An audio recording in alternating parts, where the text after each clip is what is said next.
दोस्तों मेरे चैनल में आपका स्वागत है। दोस्तों आजकल जो बिजनेसमैन हैं वे लोन लेने के चक्कर में जीएसटी नंबर ले लेते हैं और फिर वे जीएसटी नंबर लेके सो जाते हैं। उन्हें यह नहीं पता होता है कि जीएसटी नंबर लेने के बाद आप जिस भी स्कीम में आते हैं आपको जो भी ड्यू डेट है उस ड्यू डेट के भीतर रिटर्न फाइल करना होता है। और वे रिटर्न नहीं फाइल करते हैं, वे सोचते हैं कि मेरा बिजनेस ही नहीं चल रहा है तो फिर मैं क्यों रिटर्न फाइल करूं। और अगर लगातार 6 महीने तक रिटर्न फाइल नहीं होता है तो फिर उनके जीएसटी को डिपार्टमेंट सीओ मोटो कर देता है।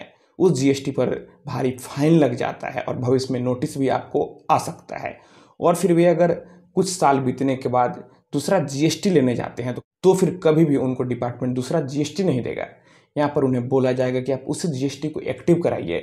लेकिन अगर 3 महीना बीत जाने के बाद अगर वह जीएसटी सीओ मोटो हो गया, डिपार्टमेंट ने उसे सीओ मोटो कर दिया और फिर 3 महीना अगर बीत गया सीओ मोटो होने का, तो फिर उस जीएसटी को फिर से एक्टिव कराने का बहुत ही लंबा प्रोसेस है। मैं उस पर अलग से कभी वीडियो बनाऊंगा। लेकिन आज का मेरा टॉपिक है कि अगर आप दूसरा जीएसटी लेना चाहते हैं और अगर पहले से ही आपका कोई जीएसटी सीओ मोटो हो गया है तो फिर अब आपको दूसरा जीएसटी कैसे मिलेगा, इसका क्या प्रोसेस है। दोस्तों हर चीज़ का सॉल्यूशन है, लेकिन आप एक बात का ध्यान रखिए, अगर आप जीएसटी नंबर लेते हैं तो फिर आपका बिजनेस चले या फिर नहीं चले आप अपना रिटर्न ज़रूर फाइल करवाएं।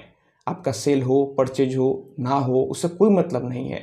जो भी ड्यू डेट है आपको रिटर्न फाइल करना है और अगर जीएसटी का ज़रूरत नहीं है तो फिर उसे सरेंडर कर देना है। ये ना कि जीएसटी लेकर फाइन लग रहा है और आप सोए हुए हैं। ऐसा नहीं करें, क्योंकि 90% बिजनेसमैन ऐसा ही कर रहे हैं और डिपार्टमेंट की तरफ से उन्हें नोटिस भी प्राप्त हो रहा है। फिर जब नोटिस मिल रहा है तो वे परेशान हो रहे हैं। तो आप पहले ही थोड़ा जागरूक रहें। अब यहाँ पर सवाल उठता है कि आपको दूसरा जीएसटी लेना है और 2-3 साल पहले आपने जीएसटी लिया हुआ था और उस जीएसटी का पेंडिंग रिटर्न था, जिस वजह से डिपार्टमेंट आपको दूसरा जीएसटी नहीं दे रहा है। दोस्तों इस सूरत में जो आपका पहले वाला जीएसटी है उसका जितना रिटर्न पेंडिंग है आपको वह फाइल करवाना है और फिर जो भी फाइन है आप उसे जमा कर दें। और फिर एक GSTR-10 एक फॉर्म होता है, आप अपने प्रोफेशनल से जब वह रिटर्न फाइल करवा देते हैं तो फिर यहाँ पर वह जीएसटी तो चालू नहीं होगा। खैर उसका बहुत लंबा प्रोसेस है, लेकिन जो आप नया जीएसटी अप्लाई किए हुए रहेंगे आपको आसानी से मिल जाएगा। तो दोस्तों अगर आपने भी बहुत पहले जीएसटी लिया था और उसका रिटर्न पेंडिंग था जिसके वजह से वह सीओ मोटो हो गया और कुछ वर्ष बीतने के बाद आपको बैंक में लोन लेने के लिए या फिर बिजनेस को चलाने के लिए जीएसटी नंबर का ज़रूरत पड़ रहा है और डिपार्टमेंट अब दूसरा जीएसटी नहीं दे रहा है, और अगर आप हमारे माध्यम से जीएसटी नंबर लेना चाहते हैं तो फिर आप हमें पहले इंस्टाग्राम पर फॉलो करें। मेरा इंस्टाग्राम पर यूजर नेम है प्रीतेश1584।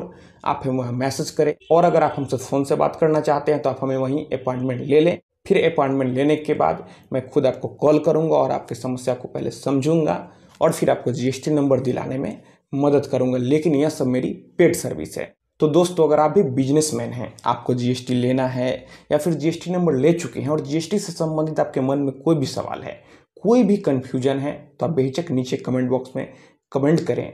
जीएसटी से संबंधित आपकी कोई भी समस्या है, कोई भी सवाल है, तो फिर मैं आपका सवाल पर निश्चित ही वीडियो बनाऊंगा। बस आपको नीचे कमेंट बॉक्स में कमेंट करना है, लेकिन आप अपना कमेंट थोड़ा शॉर्ट में करें ताकि मैं कम समय में अच्छे से पढ़ पाऊँ और फिर आपके कमेंट पर वीडियो बना पाऊँ। तो दोस्तों आप इस वीडियो को अधिक से अधिक अपने दोस्तों और रिश्तेदारों में भी जरूर शेयर करें। हम लोग मिलते हैं अगले वीडियो में एक नए टॉपिक के साथ। तब तक आप अपना और अपने परिवार का ख्याल रखें।